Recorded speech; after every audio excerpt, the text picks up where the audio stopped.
War and Peace, Book 10, Chapter 31, by Anna Simon. Having descended the hill, the general after whom Pierre was galloping turned sharply to the left, and Pierre, losing sight of him, galloped in among some ranks of infantry marching ahead of him.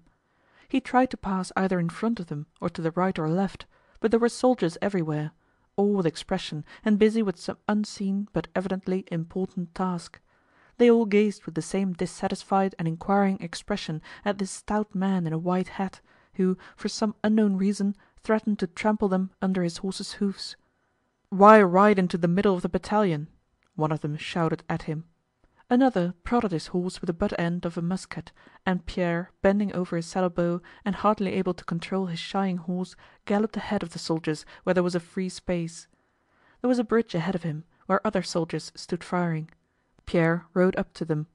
Without being aware of it, he had come to the bridge across the Kolochá between Górki and Borodinó, which the French, having occupied Borodinó, were attacking in the first phase of the battle. Pierre saw that there was a bridge in front of him and that soldiers were doing something on both sides of it and in the meadow among the rows of new-mown hay which he had taken no notice of amid the smoke of the campfires the day before. But despite the incessant firing going on there, he had no idea that this was the field of battle. He did not notice the sound of the bullets whistling from every side, or the projectiles that flew over him, did not see the enemy on the other side of the river, and for a long time did not notice the killed and wounded, though many fell near him. He looked about him with a smile which did not leave his face. "Why is that fellow in front of the line?" shouted somebody at him again. "To the left! Keep to the right!" the man shouted to him. Pierre went to the right, and unexpectedly encountered one of Raévski's adjutants whom he knew. The adjutant looked angrily at him, evidently also intending to shout at him, but on recognizing him he nodded. "How have you got here?" he said, and galloped on. Pierre, feeling out of place there, having nothing to do and afraid of getting in someone's way again, galloped after the adjutant. "What's happening here? May I come with you?" he asked. One moment," replied the adjutant, and riding up to a stout colonel who was standing in the meadow, he gave him some message and then addressed Pierre. "Why have you come here, Count?" he asked with a smile. "Still inquisitive?" "Yes, yes," assented Pierre. But the adjutant turned his horse about and rode on. "Here it's tolerable," said he, "but with Bagratión on the left flank they're getting it frightfully hot." "Really?" said Pierre. "Where's that?" "Come along with me to our knoll. We can get a view from there, and in our battery it is still bearable," said the adjutant. "Will you come?" "Yes, I'll come with you," replied Pierre, looking round for his groom. It was only now that he noticed wounded men staggering along or being carried on stretchers.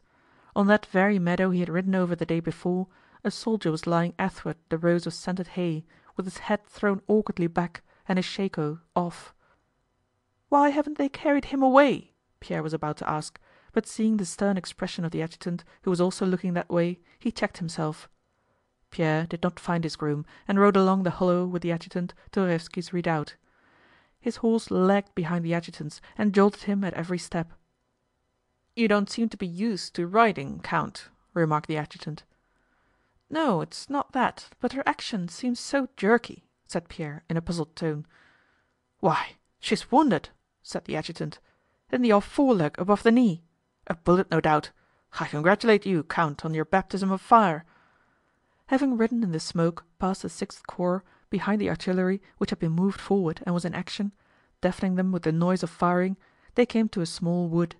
There it was cool and quiet, with the scent of autumn. Pierre and the adjutant dismounted and walked up the hill on foot. "Is the general here?" asked the adjutant on reaching the knoll. "He was here a minute ago, but has just gone that way," someone told him, pointing to the right. The adjutant looked at Pierre as if puzzled what to do with him now. "Don't trouble about me," said Pierre. "I'll go up onto the knoll if I may." "Yes, do. You'll see everything from there and it's less dangerous, and I'll come for you." Pierre went to the battery and the adjutant rode on. They did not meet again, and only much later did Pierre learn that he lost an arm that day. The knoll to which Pierre ascended was that famous one afterwards known to the Russians as the Knoll Battery or Raévski's Redoubt, and to the French as La Grande Redoute, La Fatale Redoute, La Redoute du Centre, around which tens of thousands fell, and which the French regarded as the key to the whole position. This redoubt consisted of a knoll on three sides of which trenches had been dug. Within the entrenchment stood 10 guns that were being fired through openings in the earthwork. In line with the knoll on both sides stood other guns which also fired incessantly. A little behind the guns stood infantry. When ascending that knoll, Pierre had no notion that this spot, on which small trenches had been dug and from which a few guns were firing, was the most important point of the battle. On the contrary, just because he happened to be there, he thought it one of the least significant parts of the field. Having reached the knoll, Pierre sat down at one end of a trench surrounding the battery and gazed at what was going on around him with an unconsciously happy smile. Occasionally he rose and walked about the battery still with that same smile, trying not to obstruct the soldiers who were loading, hauling the guns, and continually running past him with bags and charges. The guns of that battery were being fired continually one after another with a deafening roar, enveloping the whole neighborhood in powder smoke. In contrast with the dread felt by the infantryman placed in support, here in the battery, where a small number of men busy at their work was separated from the rest by a trench, everyone experienced a common and as it were family feeling of animation. The intrusion of Pierre's non-military figure in a white hat made an unpleasant impression at first. The soldiers looked askance at him with surprise and even alarm as they went past him. The senior artillery officer, a tall, long-legged, pock-marked man, moved over to Pierre as if to see the action of the farthest gun and looked at him with curiosity. A young, round-faced officer, quite a boy still and evidently only just out of the cadet college, who was zealously commanding the 2 guns entrusted to him, addressed Pierre sternly. "Sir," he said, "permit me to ask you to stand aside. You must not be here." The soldiers shook their heads disapprovingly as they looked at Pierre. But when they had convinced themselves that this man in the white hat was doing no harm, but either sat quietly on the slope of the trench with a shy smile, or, politely making way for the soldiers, paced up and down the battery under fire as calmly as if he were on a boulevard, their feeling of hostile distrust gradually began to change into a kindly and bantering sympathy, such as soldiers feel for their dogs, cocks, goats, and in general for the animals that live with the regiment. The men soon accepted Pierre into their family, adopted him, gave him a nickname, "our gentleman," and made kindly fun of him among themselves. A shell tore up the earth 2 paces from Pierre, and he looked around with a smile as he brushed from his clothes some earth it had thrown up. "And how's it you're not afraid, sir, really now?" a red-faced, broad-shouldered soldier asked Pierre, with a grin that disclosed a set of sound, white teeth. "Are you afraid, then?" said Pierre. "What else do you expect?" answered the soldier. "She has no mercy, you know. When she comes spluttering down, out go your innards. One can't help being afraid," he said laughing. Several of the men, with bright kindly faces, stopped beside Pierre. They seemed not to have expected him to talk like anybody else, and the discovery that he did so delighted them. "It's the business of us soldiers, but in the gentleman it's wonderful. There's a gentleman for you." "To your places!" cried the young officer to the men gathered round Pierre. The young officer was evidently exercising his duties for the first or second time, and therefore treated both his superiors and the men with great precision and formality.